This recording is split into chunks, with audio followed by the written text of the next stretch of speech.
83 people recognised in this year's New Year's Honours list, which is always interesting reading at this time of the year.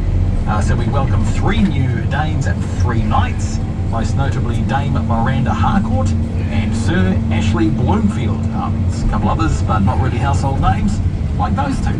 Quiet achievers, you might say.